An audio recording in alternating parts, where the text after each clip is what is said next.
Halo semuanya, kembali lagi bersama saya Iwan Samrudin. Dan di video kali ini kita akan belajar pemrograman dasar, yaitu bab function menggunakan Python. Nah, apa sih function itu? Nah, di kesempatan kali ini kita langsung praktek saja. Sebelumnya kita menggunakan aplikasi decoder. Nah, di kesempatan kali ini kita rada beda ya, kita menggunakan Google Colab. Kita langsung buka browsernya. Setelah browser terbuka, kita langsung ketik saja Google Colab seperti ini ya, Google Colab. Kita enter.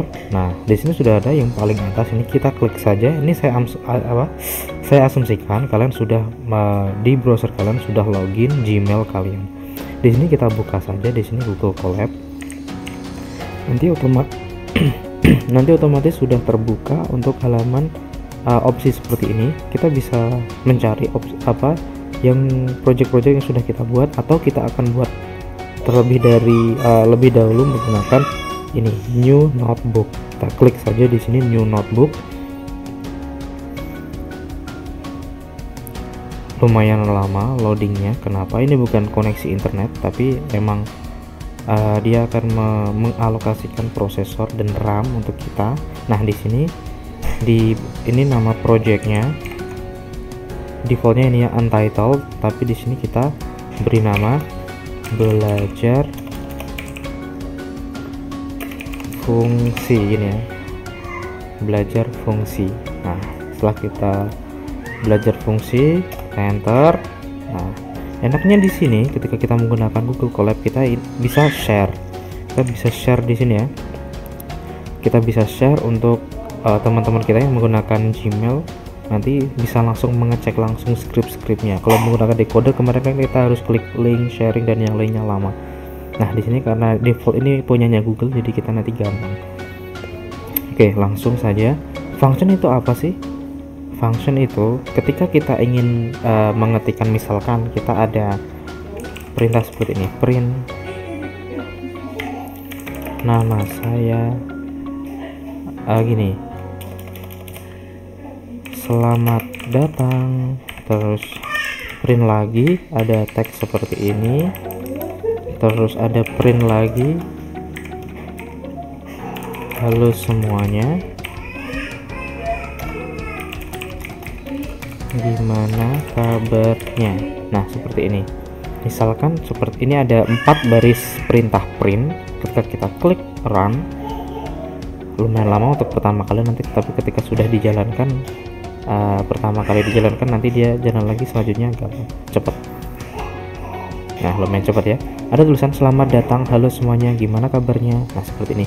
Bagaimana kalau kita ingin mengetik ini 2 kali 4 baris? Berarti kita harus copy lagi ini. Kita harus mengcopy ini.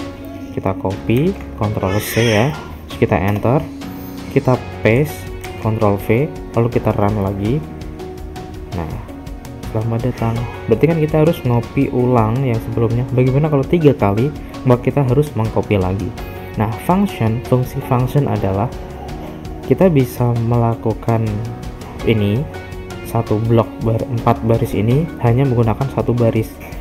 Intinya itu function itu menyingkat supaya kita tidak mengetik atau menggunakan kode yang panjang berulang-ulang. Untuk membuat function di Python kita bisa menggunakan script seperti ini, def nama functionnya. Misalkan kita ingin menggunakan namanya welcome gini ya, ada titik 2, ini berganti kurung kurawal di bahasa pemrograman lain. Kita tinggal enter, otomatis dia ada tabnya, tab maju ke depan ini untuk blok di dalam function welcome. Nah, di sini kita bisa mengetikkan tadi print selamat datang. Print di sini bisa kita tulis apapun yang ingin kita ketikkan, sebanyak apapun nggak apa-apa. Print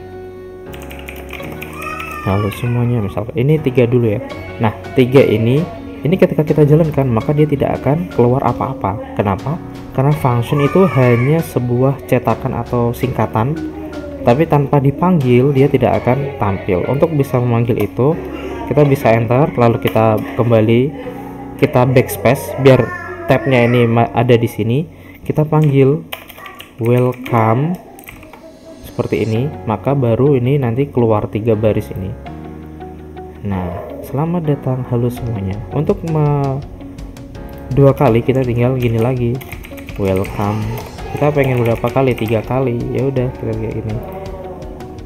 Nah, selamat datang 3 kali. Nah, inilah function yang pertama yang bisa kita contohkan. Ini contoh function yang paling dasar, dia hanya bertugas untuk print saja.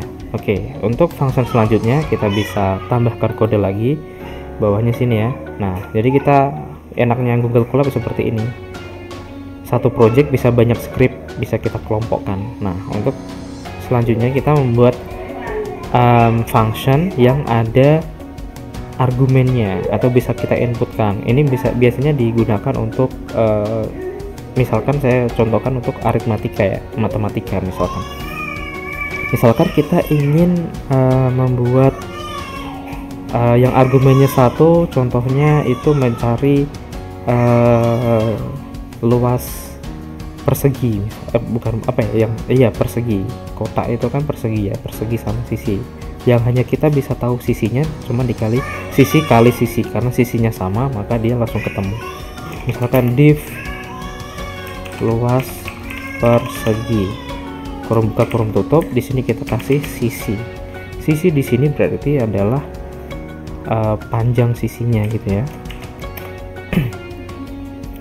Di sini kita berarti bisa print luas persegi dengan sisi koma sisi, print luas persegi dengan sisi ini adalah sisi kali sisi sama dengan luas, print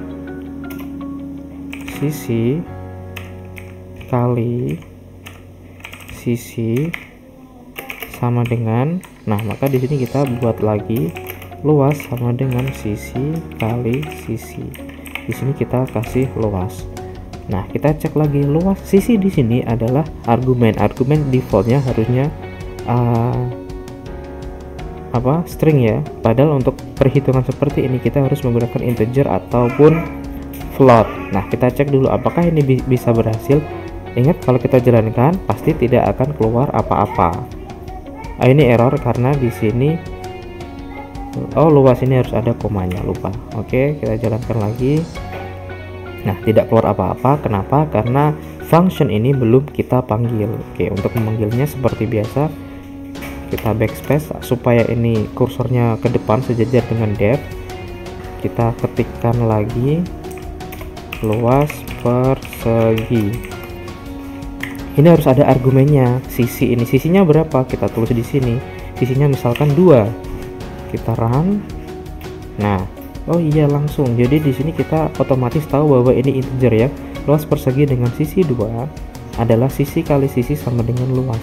2 kali 2 sama dengan 4. Nah, kita cek lagi ya. Luas persegi dengan sisi 1,5. Kita cek. Nah, dia udah otomatis. Enak berarti ya, di sini kita tidak perlu deklarasi integer ataupun float, dia udah. Kalau inputnya integer, dia hasilnya integer. Kalau dia inputnya float, maka hasilnya juga float. 1,5 dikali 1,5 sama dengan 2,25. Nah, di sini enak ya. Sudah otomatis keluar. Jadi kita tidak perlu menuliskan script ini berulang-ulang. Kita cukup sekali deklarasi, lalu kita panggil, kita udah ketahuan. Nah, luas perseginya seperti itu. Dia sudah otomatis. Bagaimana kalau ini kita ketikkan ini ya, luas persegi yaitu gini 4 string ya, kita jalankan. Nah, error 4 nggak bisa ya. Nah, non integer of type string, jadi ini tidak bisa diisi 4.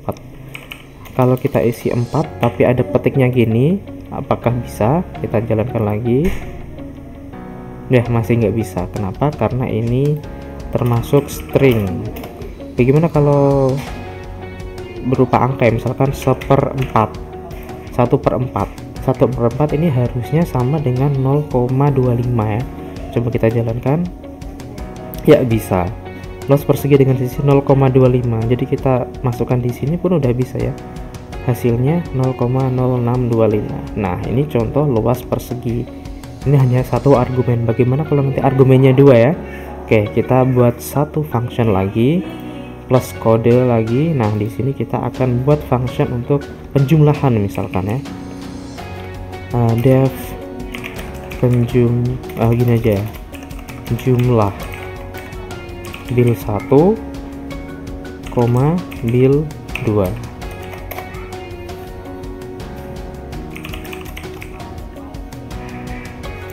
Kita buat gini ya, proses penjumlahan print, kita begini, bil 1 plus bil 2 sama dengan hasil.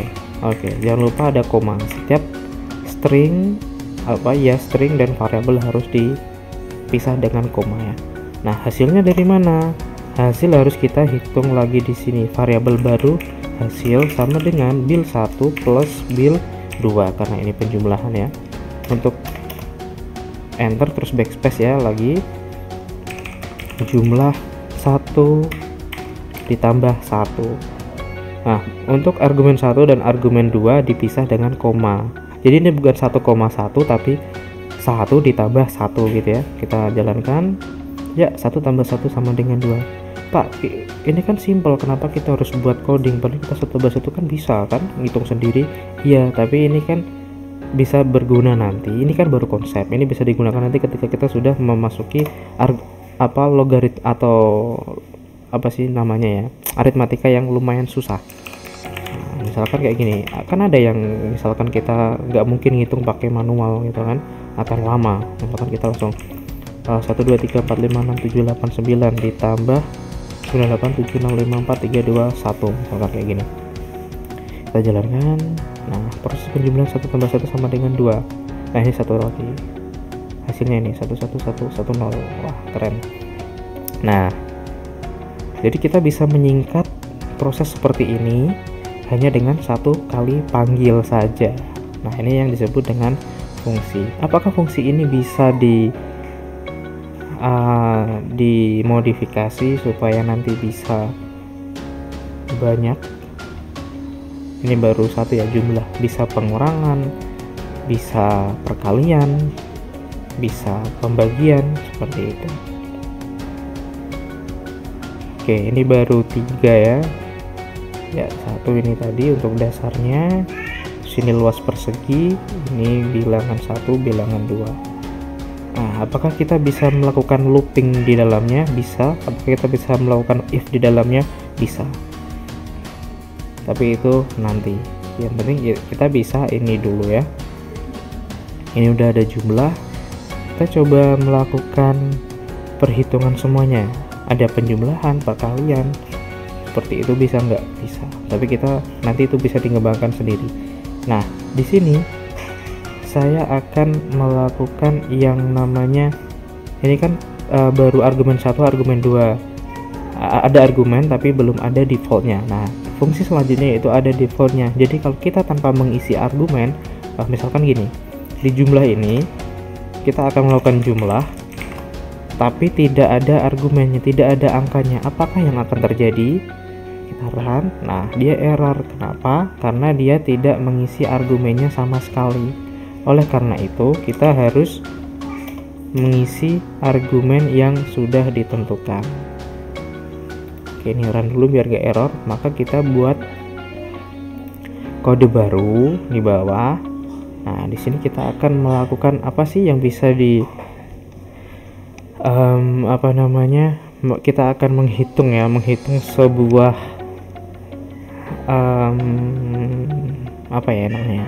misalkan kita akan menghitung perkalian, misalkan def perkalian bil 1, bil 2.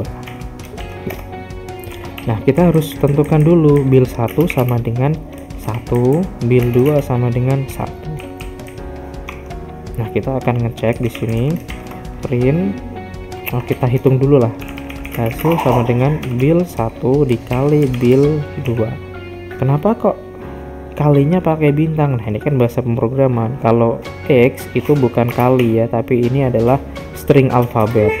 Nah, di sini kita akan menampilkan hasilnya bil 1 kali bil 2. Pak, tapi di sini kok pakai X ya? Ini adalah X, yaitu string. Jadi dia bukan untuk mengalihkan, tapi hanya menampilkan teks saja. Kita lanjut, koma sama dengan koma hasil.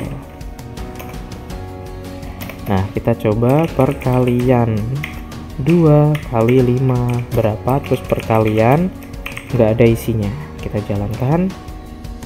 Nah, kalau ada isinya maka dia 2 kali 5 sama dengan 10. Kalau tidak ada isinya maka otomatis defaultnya 1 kali 1 sama dengan 1. Nah, begini ya. Pak, saya pengen memasukkan perkalian 1 dikali 2. Oke, perkalian 1 kali 2 seperti ini ya. Seperti ini bisa. Pak, tapi kan saya kan pengennya satunya nggak usah diisi karena ini kan udah ada kan. Gimana caranya? Caranya perkalian. Oke, sorry. Kalau kita ingin memasukkan yang kedua, kita tidak usah mengisi yang ini. Caranya yaitu kita tinggal klik bil 2 sama dengan 2 seperti ini. Nah, kita jalankan.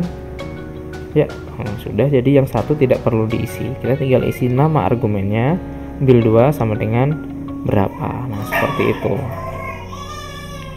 Ya, ini yang bisa saya sampaikan. Terima kasih, selamat mencoba dan semoga sukses.